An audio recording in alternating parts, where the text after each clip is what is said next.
Jangan lupa like, komen, dan subscribe channel YouTube TVRI Bengkulu dan nyalakan lonceng notifikasinya.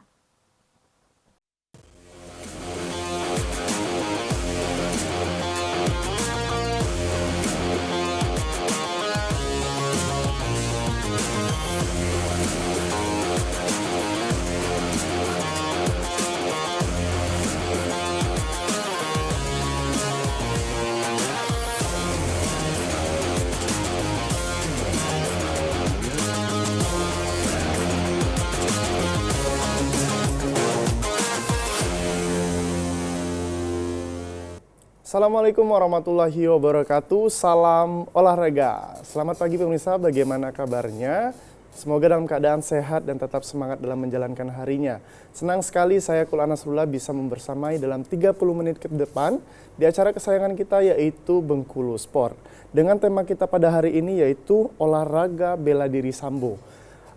Olahraga sambo ini merupakan sebuah olahraga dari cabang bela diri yang mungkin masih belum familiar di telinga kita sendiri gitu kan. Tapi sekarang sudah ada narasumber kita yaitu Bapak Asman Datuk Panduko selaku Ketua Pengprov Sambo nih gitu. Halo Pak Asman. Halo, selamat pagi. Selamat pagi. Bagaimana kabarnya Pak? Sehat? Alhamdulillah sehat walafiat, insyaallah. Wah, dan tetap semangat nih ya ngasih informasi dan edukasinya juga mungkin kepada para pemirsa atau sobat sport yang lagi menonton tentang olahraga sambo gitu. Nah, kalau olahraga sambo sendiri ini Pak, asalnya mungkin dari mana sih Pak? Kan masih banyak belum tahu nih gitu. Iya, memang olahraga sambo memang kurang familiar. Olahraga sambo ini adalah olahraga yang berasal dari negara Rusia, yaitu olahraga bela diri campuran antara taekwondo, judo, karate, dan gulat. Awalnya dari Rusia. Awalnya dari Rusia gitu. Berarti artinya gabungan beberapa bela diri yang dicampurkan dan dibuatlah mungkin dan dikenalkan sama orang-orang Rusia gitu dan bahkan sampai sekarang masuk ke Indonesia dan di Provinsi Bengkulu juga nih gitu kan. Nah, kalau yang paling membedakan mungkin Pak, orang kan Pak tahu gulat mungkin kebanyakan kalau mainnya di ground atau di stand kan kita kan banyak karate lah atau boxing lah atau apa. Nah, yang paling membedakan antara sambo dengan olahraga bela diri lainnya seperti apa? Ya, sambo ini kan karena percampuran antara bela diri, ada karate, taekwondo dan judo yang stand up juga. Jadi membedakan setiap atlet itu harus menguasai paling tidak 4 bela diri yang harus dikuasai. Karena teknik di sana tuh teknik bantingan dan teknik kuncian. Di kelas yang satu lagi teknik boleh menendang dan memukul. Jadi para atlet yang berkecimpung di sambo harus menguasai minimal 4 bela diri lah. 4 bela diri. Ground dan di berdiri gitu ya. Standingnya ya. Artinya cukup kompleks nih sambo nih Pak ya. Bisa Ya, standing, bisa ground ya. ya. Main bawah juga bisa gitu kan. Artinya memang atlet-atlet sambo ini harus punya kemampuan fisik, punya power, punya endurance-nya juga gitu kan Pak. Gitu. Tapi Bapak ini selaku ketua gitu kan. Artinya kalau selaku ketua sudah berapa lama nih Pak kalau misalnya bercerita tentang sejarah sambo di Bengkulu lah kayak gitu. Nah, memang sambo di Bengkulu lahirnya 2018. Sudah 2 kepengurusan, yang saya sendiri setahun yang lewat pengurusan jadi ketua sambo.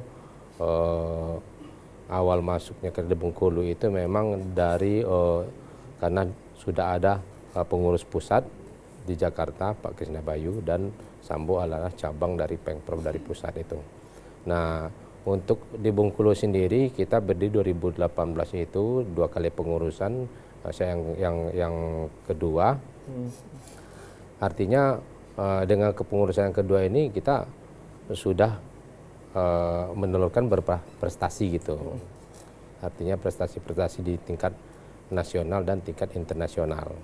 Walaupun 2 kali pengurusan dan umurnya tidak begitu lama. Iya, masih muda lah hitungannya ya Pak ya. Tapi kita sudah bisa berbicara di tingkat internasional. Kita bahkan sudah internasional ya, itu atlet-atlet di kita sudah pernah mendapat medali perak di SEA Games juga. Di SEA Games juga. Nah, untuk pertama kali kan artinya kan ini kan masih termasuk olahraga baru. Susah nggak Pak memperkenalkan atau melihat antusiasme masyarakat dengan bela diri sambo itu sendiri? Karena kan artinya SDM-nya juga masih Ya. minim juga nih gitu kan di Ya, olahraga. karena memang untuk sambo ini memang agak susah memperkenalkan karena olahraganya campuran. Jadi artinya dengan banyak atlet yang berminat, dia nanti akan mengerucut nanti bisa nanti dari mental yang mempunyai skill. Tentu dari sini saringan nanti seperti piramid, Pak. Dari banyak yang bergabung nanti terseleksinya dengan alam nanti mempunyai mental karena olahraga ini memang olahraga campuran.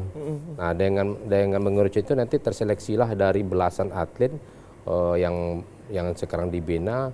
Nah, itulah nanti yang bisa untuk masuk ke level nasional internasional ya seleksi alam Seleksi tadi alam, ya, benar. seleksi tadi dari mental dan skill fisik Iya. yang harus disiapkan para atlet itu sendiri. Artinya memang kompleks dan Ya. meliputi semua Meliputi itu semua ya. Kayak gitu, aspek-aspek mental, fisik Fisik gitu. ya, karena olahraganya campuran dari berbagai macam olahraga gitu. Nah, untuk menjaring atlet awal-awal itu apakah dikenalkan juga dengan sesama perguruan lainnya? Mengalir ya Pak, karena kita di Sasana itu sudah ada bermacam latihan di sana, ada gulat, ada wushu, ada muay thai. Nah nanti di sana itu diambil yang memang kira-kira Berbakat mungkin. yang berbakat, yang punya kemampuan, yang bisa kita lihat anak-anak ini punya potensi dan semangat yang tinggi dengan mental, yang terutama mental nih Pak, karena bertarung ini kan mental dulu yang harus kuat ini. Nah dari sekian banyak itu nanti disaring. Nah setelah disaring itu dan dilanjutkan ke pembinaan. Oke, baik, tapi ditahan dulu nih, kita harus break dulu nih Pak, gitu kan ya. Nanti kita akan lanjutkan lagi obrolan kita. Untuk para sobat sport jangan kemana-mana, tetap di TVRI Bengkulu.